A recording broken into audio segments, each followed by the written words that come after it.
What is going on, guys? Sebastian back with another video. I know it's been a little bit, but I'm back. Reason for taking so long to upload, about 6 months, was, you know, we moved out here. We live in Arizona, moved out here to Mesa, got a new job.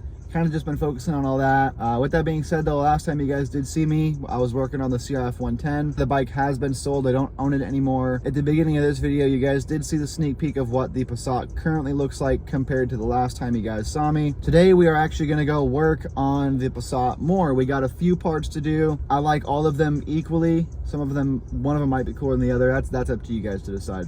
But we have done quite a bit to the car, some major, some not so much. With that being said, I'm gonna head over to the shop where I work, the Volkswagen dealership that I work at, and I'm gonna steal my bay and we're gonna work on the car. Afterwards, I'll show you guys everything that I've done to the vehicle. We'll kind of do like a walk around and kind of show you. For those of you who do like Volkswagens and for those of you who like Passat, specifically the B7 and B7.5 platform, you guys might be able to hopefully take away something from this video that maybe you like. If you guys have any questions, leave a comment down below and I'll do my best to tell you how I did it or where I bought it, give you as much information as I possibly can. But yeah, once we get there, we're gonna show you guys all the parts that we got and then we'll get right to it. So, see you there.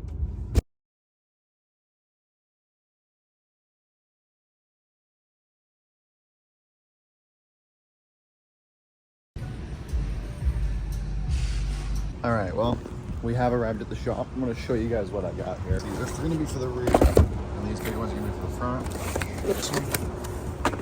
These are the rotors that I got. So these are gonna be basically eBay drilled and slotted rotors with the pads. I don't have faith in the pads, but the rotors I do. So this is gonna be like a test process. So I'll let you guys know how these go. But the rotors seem to be made out of really good material. The pads, these I don't trust. It's first of all semi-metallic, not even ceramic. Second of all, I've never heard of sim pads. If you have heard of sim, drop a comment down below, but I doubt you have. Of course, it's not about how they look, it's about how they perform. But these are the pads. All right, and the fronts here, they're just a lot bigger, of course. She said. Yeah, you got the drilled and slotted, and of course you got the standard ventilation, of course. Gonna have that. But that is the brakes, and then I'm rubbing really bad on the inner sidewall of my tires, so I had to get some spacers to correct that. Now, if you're buying spacers to just throw at your fitment as much as you can, and you like that, cool. I'm not into that. What we're doing here with these spacers is not that. We're doing basically fixing the fitment. If you look here, first of all the brake dust, that's the reason why we're doing the brakes too. The pads are destroyed and the rotors are fucked, right? So I want to bring this wheel right here out a little more because we're trying to do a flush fitment. Same thing with the rear. So I got 15 mil for the rear, 20 mil for the front. Literally just billet spacers. They came with extended lug nuts. So if you have a Volkswagen, GTI, Jetta, Passat, CC with a 5x112 bolt pattern, I'll link these down in the description. I'll link all these parts down in the description. That way you guys can take a look at them. So that'll be cool. So we got the spacers with the lugs. So that's exciting. These out of the way. I did get a new steering wheel. I will reveal that in just a moment because before I reveal it, I want to compare it to the old one. That way you guys can see a side-by-side, because if I don't do a side-by-side, then it's not really going to make a whole lot of sense. So let me get the car in the air and then we'll start doing stuff. All right, well, here's where we're at. So these again are the brake pads. So the kit that I link in the description is gonna bring up, this is for a 2018 Volkswagen Passat S. That is what I have right here. It gives you the hardware, the pads, but it gives you a wear sensor on one of the pads. Now, this side is complete. This side is fresh, done, all taken care of. The wear sensor for these cars are right here. This cable right here is a wear sensor. So it actually sits on the hub and not on the pad itself. So, unfortunately, because of the kit that I bought, I am gonna have to make a cut, and I'm just gonna snip this off right here, call it a day. My actual hubs themselves are a little bit dirty.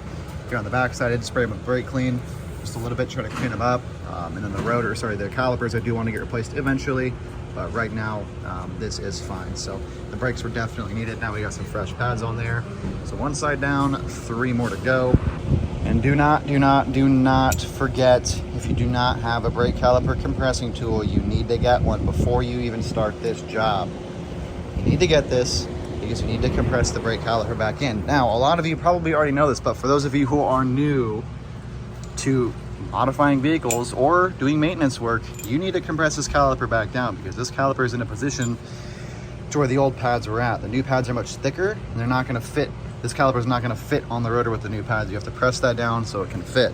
All right, so we got all of them on now. We got the fronts on. They look pretty good. I took my time. I wanted to try to clean as much as I could. I definitely wanted to repaint the calipers. Probably go like a color matched body at some point. This is all dirty from the brake dust, but I wanted to color match them. That's going to have to happen another time. Yeah, no, they look good. We're going to put the spacers on real quick. Coilovers are still holding up good. Not leaking or anything. What you're seeing here is undercoating for like essentially cars that live up north or in snowy states. So my sway bar links are fucked. I get new ones of those. But let's go ahead and get the spacers on, put these wheels back on, then we'll lower it down and we'll see where our fitment's at. All right, well, we got the brakes on, the spacers on, the wheels on.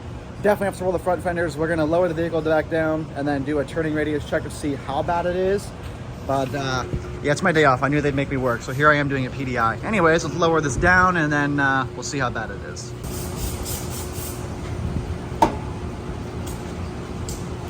Oh, it's actually not too bad. So I definitely filled it out a little bit more. I wanted to go lower, but I think it's just perfect. And I should be able to get full turning radius, no problem. The rear, we're definitely gonna lower.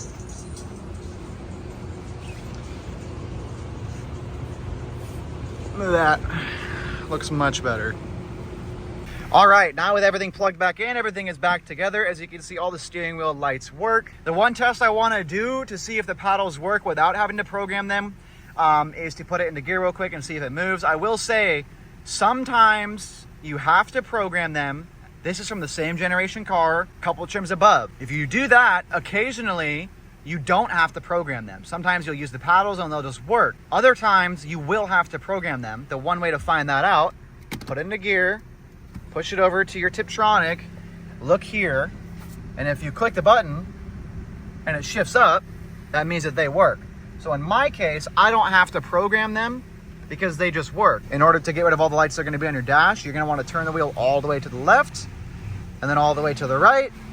And after you do that, all your lights should go away except for TPMS. Mine is in here, you hold it down. Sometimes it won't, which means you have to drive the car. Other times it'll go away. So again, 50-50 shot, I have to go drive it. But, all right guys, so we are on the way back home, or well, actually to a spot to walk around the car to show you guys what all has been done. The new steering wheel looks great. I love it. The paddles, like I said, the paddles work great. I'm able to downshift and upshift with no problems whatsoever. World of a difference versus just having the shifter and using the shifter. I've never been a big shifting guy unless it's a manual tell right now, but it's definitely, the boost range in the RPMs is 100% more noticeable now that I have the paddles because I can actually feel where it's at. I always knew where the boost, the boosting range was at. It's about 2,800 to about 3,800 RPMs. Anyways, looks great. We're gonna go ahead and pull up to the spot to walk around the vehicle. I'll catch you guys in a moment. All right, this is my 2018 Volkswagen Passat S. Technically a base model. It has some nice things to it, some creature comforts. We'll kind of go through that here in just a moment. So first we're gonna go ahead and do the exterior, then we'll kind of go into the interior, and then we'll go under the hood. So as far as the exterior goes, as far as body kits go, it is completely stock. Same front bumper, same side skirts, same rear bumper. That's all that. So what I went ahead and did is I lowered my car on some fully adjustable 32 click Rev 9 Hyper Street 2s. I'll put those in description. They look really good. They're great for me. I've had them for about 50,000 miles or so. I got these coilovers and I've never been happier. However, these coilovers work great for what I've used them for, obviously daily driving. I have not tracked the car. It is not a track car. So if you're trying to track your Passat, probably shouldn't do anything to your car that I'm doing. It is dropped on Rev 9 Hyper Street 2s. I'll go ahead and throw a picture of those real quick. You guys did see them when I was working on the car. This is them. All right, and then to pair with the coilovers, of course, you guys saw today, I did get the eBay drilled and soldered rotors. This is gonna be a new test. So this, for me, I wanna see how good these are gonna do, how long they're gonna last. I don't have high hopes, but worst case scenario, I have to buy another set, go that route, or I'll just pay the premium and go with the really nice drilled and soldered rotors. But I do want to test these out. So it's a full kit, $260. It is called DS1 Performance is the brand. You may or may not have heard of them. So I went ahead and tried that. Super good reviews on eBay. They come with a very nice coating on them that you have to scrape off and then use brake clean to get off of them. The pads I wish were ceramic. Unfortunately, The pads they give you are semi-metallic, but for the price, you really can't argue. On the way home, I was kind of breaking them in a little bit. The one downside to the suspension, though, is that the adjustable sway bar links that come with the Rev 9s, mine are gone. The bushings in them, they're gone. So I do have to get new adjustable sway bar links. I'm gonna go ahead and get the ECS tuning ones.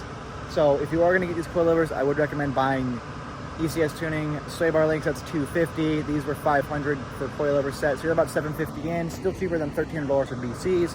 And then you're good to go. That's the only problem I've had with the suspension. So as far as wheels go, these are Rotiform TMBs, 18 by 8.5s, paired with some 235 40s. These are 18-inch wheels. They are a squared setup, not a staggered setup. So they are squared in the front and in the rear. I didn't want anything staggered because it's not a drift car. It's a front-wheel drive car. It doesn't need to be staggered in by any means. 235 40s on some 18 by 8.5 Rotiform TMBs. They look great. When I got them, they were in rougher condition.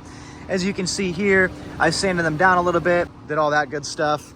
Sanded them like multiple grits. So I think I went from about 80 grit to about 2,500 grit, sanded them down. It was my first time. They didn't turn out super good. I thought about powder coating them black. Maybe I'll take them to get refinished, who knows. 15mm spacers in the rear and 20mm spacers in the front with the extended lug bolts paired with the rotors and the wheels, of course. So that is the wheel setup. As far as the headlights go, obviously your Passat is not going to come stock with LEDs. I went ahead and got a last fit combination. I got the high beams and the low beams. So far, so good. I barely even have to use my high beams. My brights are so bright that I don't even have to use the high beams. I did go ahead and get a banner for the up top here, a sun banner. I go between liking it and not liking it all the time. I kind of just want to do a tint strip. As far as the exterior goes, it's just suspension, wheels, the spacers, and the brakes with the headlights. Again, no other body kits by any means. So, well, let's go ahead and add the tint in. I guess we could do that. So it is 4% in the rear with 15% up front, no tint in the front. So it's 4% all the way around. I do have some stickers here, of course. I do have a muffler delete, only one though. I do need to get a full exhaust. As far as exterior goes, that is it. It's just suspension, brakes, spacers, wheels, and tint, and then with headlights and a couple stickers, of course. As far as the interior goes, got a couple more goodies in here. As far as the interior goes, I did wrap the interior trim here. It was all silver. I wrapped it forged carbon fiber, and that is all the way around on the deck here and even in the rear. I went ahead and wrapped that. I also got the Passat mats here. I was rocking some other mats that weren't meant for the car. It was actually for a Mark V generation. A lot of you are going to be asking about this setup here. I'm going to tell you in just a moment. Another modification that I did to the interior, of course, is the steering wheel, and you guys just saw that today. Definitely one of my favorite modifications to the interior because the R-lines come with the paddle shifters and the GTs come with the paddle shifters, but most of the other models, such as mine and the models that are in between, don't come with paddle shifters. As you can see, this is my stock wheel. It doesn't have paddles on it. There's nothing special about it. Looks great, feels great, it works great. With that being said, I mean, the interior is pretty basic. I haven't done a whole lot to it. Finally, this right here is just an iPad 10 11th generation, or is it the 9? Honestly, I just bought it. So that is what I have. I have the iPad. I got it for a couple different reasons, specifically because I wanted maps. It was a bigger screen. Because in these base models here, the screen isn't too big. So what I'm working with, I don't have any maps. I don't really have anything. So, you know, besides the backup camera. So I went ahead and instead of putting a new deck in there, which the R-line does bolt up and plug and play, I wanted something bigger. So I did get this iPad here. I use this mount here. On the back, it's a magnetic mount. Slips into the CD tray. For those of you who care about your backup camera, you might want to mount it on the vents. Now, I'm not gonna lie, it is a bit of a hassle. If I want to use the backup camera, it's like, come on, man. This works great. I got it for music. That way I don't have to touch my phone a whole lot, and I can multitask on here. So I have my playlists, and then I have over here the maps, so I can do multitasking. It's pretty convenient. I really enjoy it. And you can swipe over and get rid of whatever you're not using. That is my setup here for the iPad. It works great. I do recommend it if you guys don't want to, you know, plug in a radio deck. Unfortunately, for those of you curious about CarPlay, CarPlay does not work on the iPads. I thought that it did, but I guess at a point in time on iPad OS software, Apple got rid of it. If I'm wrong, please correct me because I would love to use CarPlay, but as of right now, I don't use CarPlay. I just use the iPad as like a infotainment feature. That's that, nothing wild. Again, if you guys need any help doing any of this, feel free to leave a comment, DM me on Instagram at RealSeb.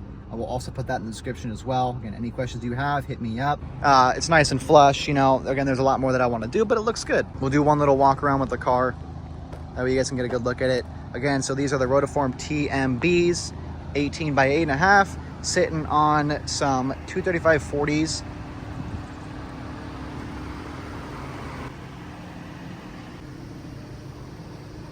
This is it. That's all she wrote. As of right now, that's all it is. So, you know, honestly, if you have the money, I would recommend probably getting a GLI. All right, guys, I don't know what happened there. For some reason, the video cut out. I didn't get to do the outro. So, with that being said, that is the build list for the Passat. I didn't show the engine bay, but you get the gist, the interior, the exterior. There was nothing really done to the engine, just a little cold air intake, and that was about it, nothing else. With that being said, we are in the process of making another video. There's a surprise. If you follow me on Instagram, chances are you already know about the surprise. Again, by the time you're watching this video, it's about 5 days old because I was a little late to upload, got busy with work. So with that being said, thank you guys for watching, and we'll see you guys in the next video. Peace.